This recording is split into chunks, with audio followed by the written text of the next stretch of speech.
So please share with us your name, current occupation, and your commitment/passion for serving the community. My name is Gary Bledsoe. I'm a practicing civil rights lawyer and head of the Texas NAACP, and my passion comes from the fact that I feel that I owe so much to the community because of what my ancestors went through so that I can be here. Once you understand what enslavement meant and that people were there so that you'd have a better life, I think I have an obligation to do as much as I can because I could never do as much as Please share with the community how your work and the work of your office has really had an impact on those you and your team serve. Well, we've done so many things over the years. I would say that we have a tremendous youth operation with the NAACP. In my law office, I handled the Cedar Avenue litigation years ago when there was police misconduct, abusing a number of really good, solid young African Americans.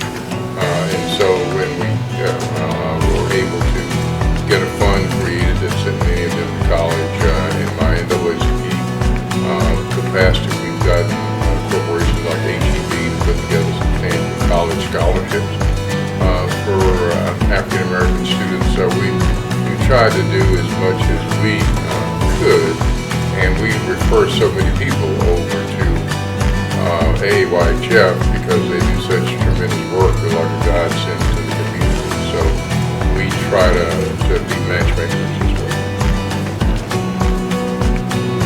well. May you please share with the community what your Legacy Award means to you, awarded by the African American Youth Harvest Foundation at the Changing of the Story celebration with Martin Luther King III as the keynote, along with the Texas Legislative Black Caucus and the Texas State NAACP office. Well, the award means so much. It means so much because of the great work the AAYHF has done. It means so much because of me knowing the kind of individual that Michael Lofton is. I think that he and Elaine are just tremendous human beings. But the thing about Michael that you have to understand is he's real. And I can't give more of a compliment to someone by just saying that you're real. But he's real, and so whether he goes into the boardroom to talk to people and cut deals to try to bring some help to the community, or whether he's in the community and walking through the projects, he's the same guy. And so when he gives you an award, you really have to know it's sincere and it's good. So it really means a lot to me because I know the sincerity behind it, and I know the vision and the heart of the people that help make it possible. So it means a lot to me. AAYHF is as special as are Elaine and Michael. All right, please share with the community your thoughts on the African American Youth Harvest Foundation bringing in Martin Luther King III to the community to keynote these three events: the statewide youth summit, the VIP brunch, and the Changing Story Legacy Award Gala.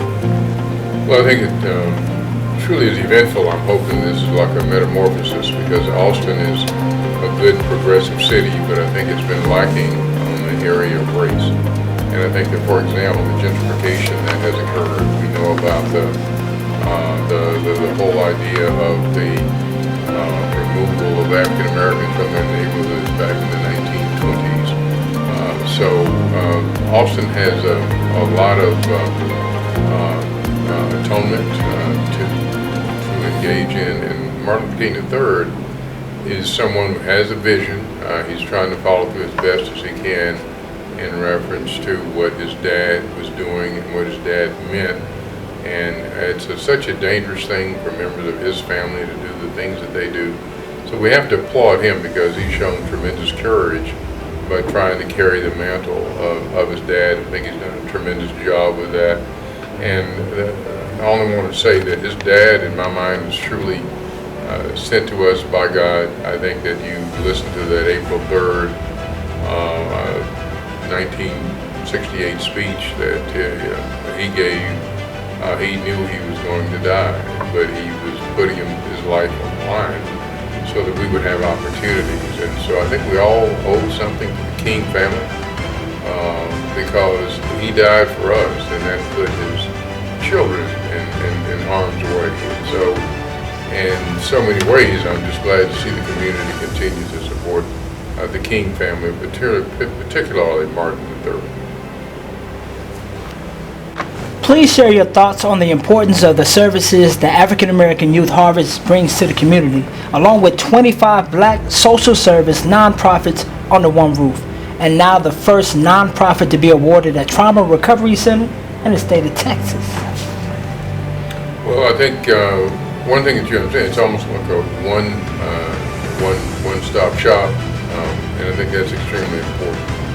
Because life can be so complicated, and you go to one place and you're not the world's most sophisticated operator within private industry or government, and so you're told to go here or there, and it may be very difficult and complicated. But here, you can have all of your needs really met. And the thing that always grabbed me that was one of the linchpins that program started was the idea that was very similar to what the Kennedy family did, but I don't think Michael even knew of that.